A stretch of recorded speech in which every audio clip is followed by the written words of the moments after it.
I never imagined one dinner could change everything. As the wine flowed and the laughter echoed through the room, I noticed something I couldn't ignore: the way Samantha's gaze lingered on me, her touch brushing against my arm longer than it should have. Then, with Michael still in the kitchen, she leaned in close, her voice a whisper, "You've always been so beautiful." I froze, my heart racing. Was this really happening? Michael and I had always been the stable couple, the ones everyone admired. Married for nearly 10 years, we had built a life together that felt secure, predictable even.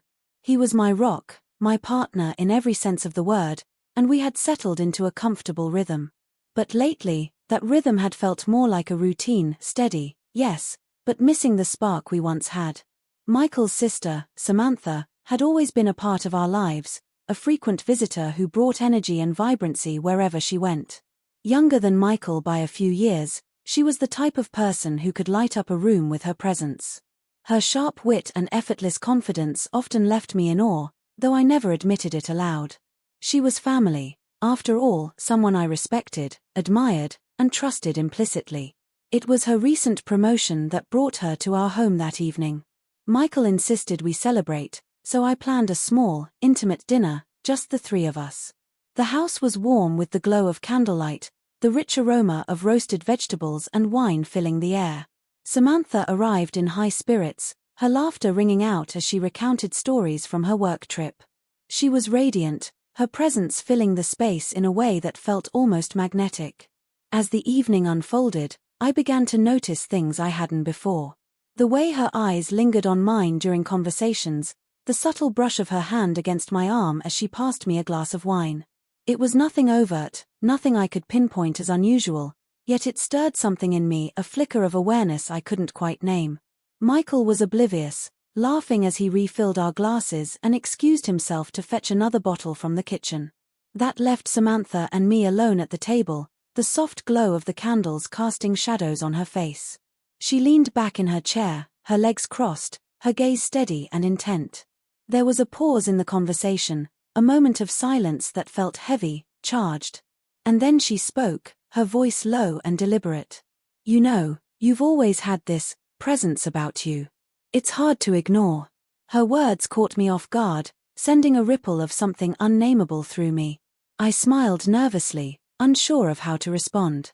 But deep down, I knew something had shifted. The days after that dinner were marked by a strange unease that I couldn't shake.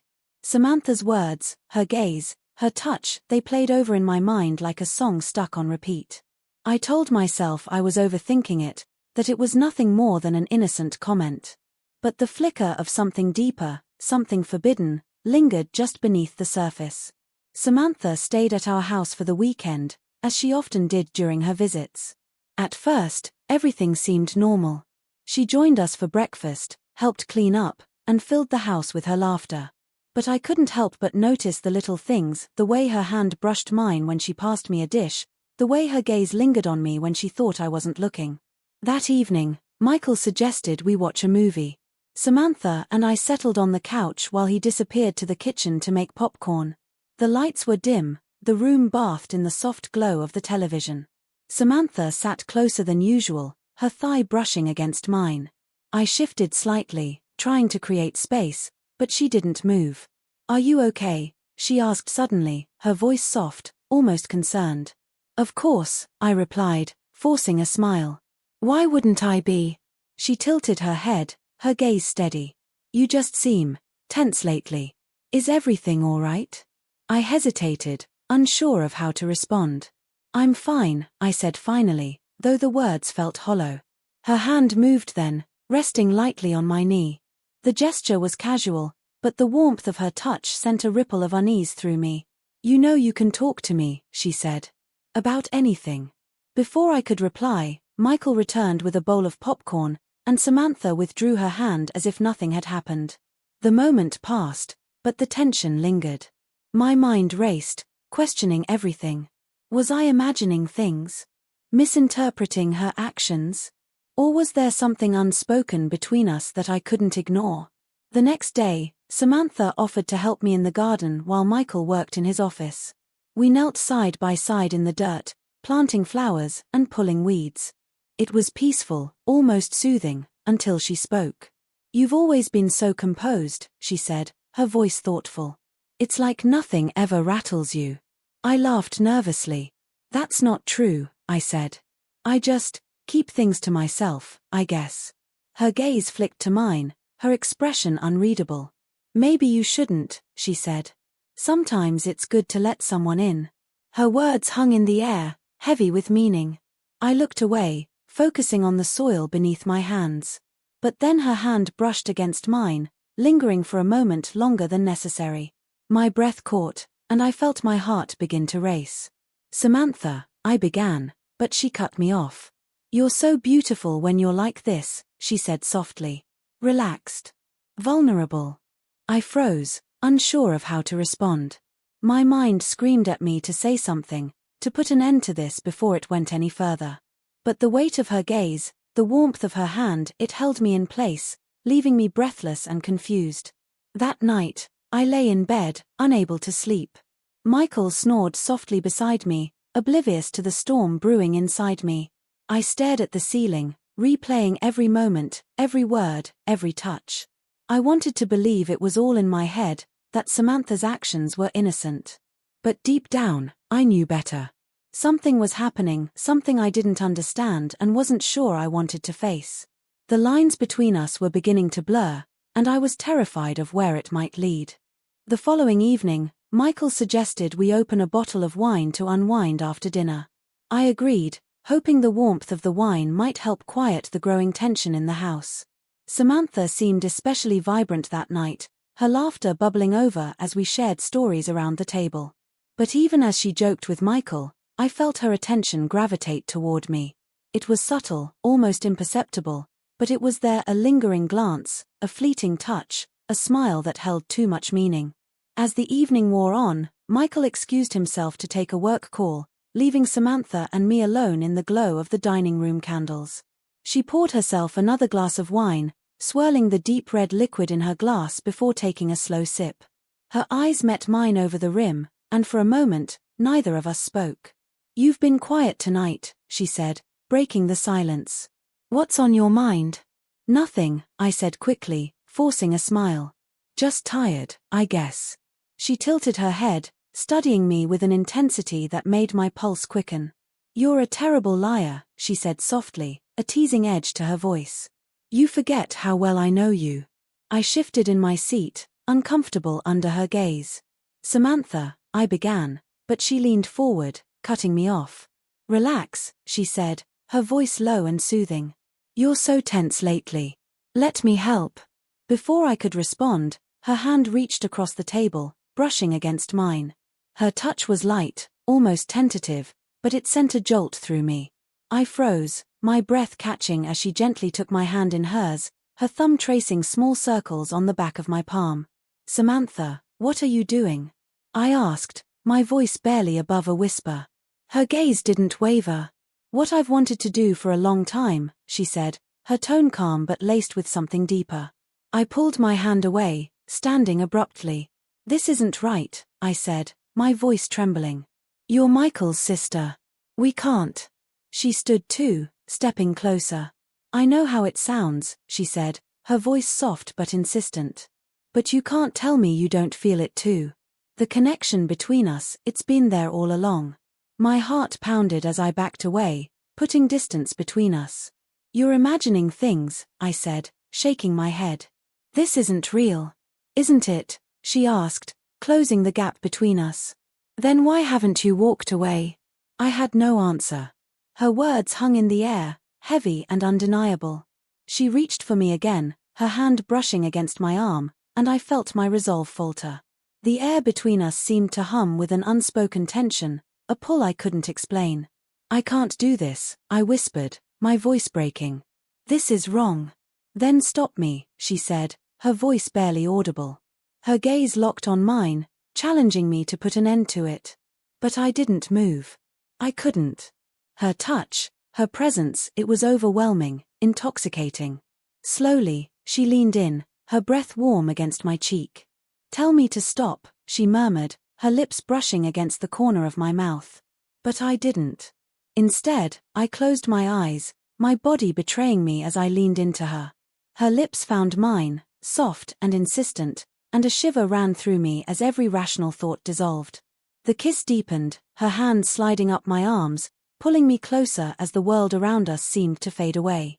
Time blurred as she guided me toward the couch, her movements deliberate but unhurried. Her hands explored with a confidence that left me breathless, every touch igniting a fire I couldn't extinguish. I knew I should stop her, that I should push her away and draw the line I had promised myself I wouldn't cross. But I couldn't. The pull between us was too strong, too undeniable. The sound of the front door opening jolted me back to reality. We sprang apart, breathless and disheveled, as Michael walked into the room, his phone in hand. He paused, his eyes flicking between us, his brow furrowing in confusion. "Is everything okay?" he asked, his tone wary. "Yes," I said quickly, smoothing my dress as I forced a smile. "We were just talking." He nodded slowly, clearly unconvinced, before turning to head upstairs. The moment he was out of sight, I turned to Samantha, my heart racing. "This can't happen again," I said, my voice trembling. "It was a mistake." She didn't respond immediately. Instead, she stepped closer, her expression unreadable. "Was it?" she asked softly. "Or was it the most honest thing we've ever done?" I shook my head, backing away. "I can't do this, Samantha. I won't. Please, just leave me alone." Her gaze lingered on mine for a moment longer before she nodded. "If that's what you want," she said quietly. "But I think you're lying to yourself and to me." She turned and left the room, leaving me alone with my thoughts. My body still buzzed with the memory of her touch, my mind a whirlwind of guilt and confusion. I wanted to believe it was over, that I could forget what had happened and move on. But deep down, I knew the truth. This was just the beginning. The days that followed were unbearable. Samantha acted as if nothing had happened, her demeanor light and carefree. Michael, oblivious to the undercurrent between us, went about his routines, often leaving the two of us alone together. Each interaction with her felt like a test, a silent game where neither of us acknowledged the line we had already crossed. I avoided her as much as I could, retreating to my room or finding excuses to run errands. But no matter how far I tried to distance myself, the memory of that night lingered. Her touch, her words, the way she had looked at me, it was all too vivid, too fresh. I wanted to believe it was a mistake, something we could both forget. But deep down, I knew better. One evening, Michael suggested a family dinner out at a nearby restaurant. I agreed reluctantly, knowing I couldn't avoid Samantha forever. She arrived wearing a fitted black dress that accentuated her figure, her hair cascading over her shoulders in soft waves. She greeted us with her usual warmth, but when her eyes met mine, there was something unspoken in her gaze, a flicker of recognition that sent my heart racing. Throughout dinner, I felt her eyes on me, her presence impossible to ignore. When Michael excused himself to take a phone call, Samantha leaned in, her voice low. "You've been avoiding me," she said, her tone teasing but with an edge of seriousness. "I've been busy," I replied, keeping my gaze fixed on my plate. She reached across the table, her fingers brushing against mine. The touch was brief but electrifying. "We need to talk," she said softly. "There's nothing to talk about," I whispered, my voice trembling. "What happened? It was a mistake." Her lips curved into a faint smile, but her eyes remained serious. "You can call it whatever you want," she said. "But it doesn't change the way I feel. Or the way you feel." I opened my mouth to respond, but Michael returned, his cheerful presence cutting through the tension. I forced a smile, pretending everything was fine, but the knot in my stomach tightened. Later that night, back at the house, Samantha found me in the kitchen as I was putting away the dishes. The house was quiet, Michael already upstairs in bed. She leaned against the counter, her arms crossed as she watched me. "You can't keep running from this," she said, her voice firm but gentle. "From us." "There is no us," I said sharply, slamming the cabinet door. "This has to stop, Samantha. It's wrong." "Then why can't you let it go?" she asked, stepping closer. "Why do you keep thinking about it?" "About me?" I turned to face her, my anger bubbling over. "Because you won't let me," I said, my voice rising. "You keep pushing, Samantha. You won't give me space to. She cut me off, her lips crashing against mine in a kiss that was both desperate and consuming. For a moment, I froze, torn between the instinct to push her away and the pull to give in. But then reality crashed over me, and I shoved her back, my breathing ragged. Stop it, I said, my voice trembling. This has to stop. Now. Her expression softened, her eyes filled with something I couldn't quite name: regret, longing, or maybe both. I'm sorry, she said quietly. But I can't pretend this isn't real. It's not, I said firmly. It's just emotions, confusion, nothing more. And it's over, Samantha. Do you hear me? It's over. She nodded slowly, stepping back. If that's what you want, she said, her voice barely above a whisper. I turned away, gripping the edge of the counter as tears blurred my vision. When I finally looked up, she was gone, leaving me alone with the weight of everything that had happened. The next morning, Michael found me sitting at the kitchen table, staring into my coffee. You've been quiet lately, he said, concern etched on his face. Is everything okay? I forced a smile, shaking my head. Just tired, I said. Nothing to worry about. But he didn't look convinced. If something's bothering you, you can tell me, he said gently. I know, I replied, my voice cracking. I know I can. The guilt was suffocating, pressing down on me with every passing moment. I wanted to tell him the truth, to lay it all bare and beg for his forgiveness. But the thought of shattering his trust, his image of us, was too much to bear. That evening, Samantha announced she was leaving early, citing work obligations. Michael seemed disappointed, but I felt a wave of relief. As she packed her things, I stayed out of sight, avoiding her until the very last moment. When she came to say goodbye, her expression was unreadable. Take care of yourself, she said, her voice soft. You too, I replied, my words clipped and distant. She hesitated, her eyes searching mine. If you ever change your mind, she began, but I cut her off. I won't, I said firmly. Goodbye, Samantha. She nodded, a faint smile tugging at her lips. And then she was gone, the door closing behind her with a finality that left me breathless. As I stood there in the quiet of the house, I felt a strange mixture of relief and sadness. The storm was over, but the damage it had left behind would take time to repair. Michael's love, Samantha's presence, my own emotions, it was all too much to process. But I knew one thing for certain, I couldn't let this happen again. I had crossed a line, one I never thought I'd even approach. And now, all I could do was pick up the pieces and try to move forward, one day at a time. Samantha's departure brought a sense of calm back into the house, but it was a fragile calm, easily shattered by the memories that refused to fade. The days passed slowly, each one blending into the next as I tried to regain a sense of normalcy.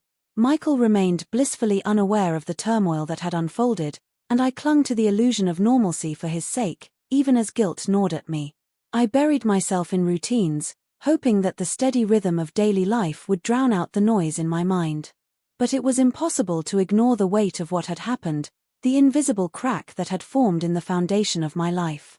Samantha's words, her touch, her gaze, they lingered, haunting me in the quiet moments when I was alone. Michael noticed my distance, though he never pressed me about it. You've been distracted lately, he said one evening as we sat on the couch. Is something bothering you? I'm fine, I replied, forcing a smile. Just a lot on my mind. Work? He asked, his brow furrowing with concern.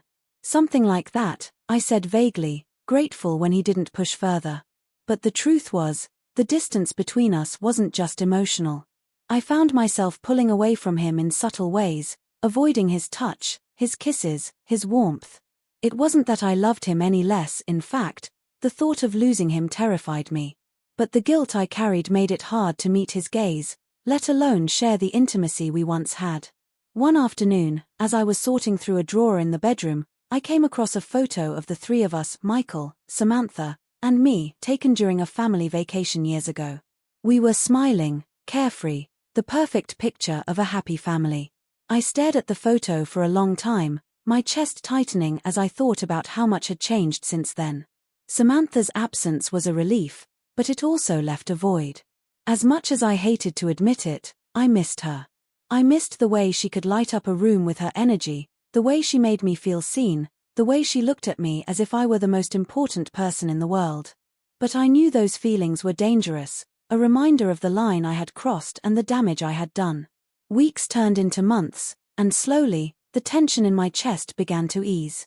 Michael's love and patience were a balm, a reminder of everything that truly mattered. I poured my energy into rebuilding our relationship, finding small ways to reconnect, cooking his favorite meals, planning weekend outings, laughing at old jokes we hadn't told in years. It wasn't easy, but it was worth it. One day, I received a message from Samantha. It was short and simple. "I hope you're doing okay. I'm sorry for everything." I stared at the screen, unsure of how to respond. Part of me wanted to delete the message, to sever the connection completely. But another part of me, a quieter, more forgiving part, knew that wasn't the answer. After a long moment, I typed a reply, "I'm fine. I hope you're well too." Her response came quickly, "I miss you." I didn't reply. Instead, I set the phone down and walked away, my heart heavy with a mix of sadness and relief. I knew I couldn't let her back into my life, not in the way she wanted. The boundaries I had failed to uphold before had to be unshakable now. There was too much at stake, my marriage, my sanity, my future.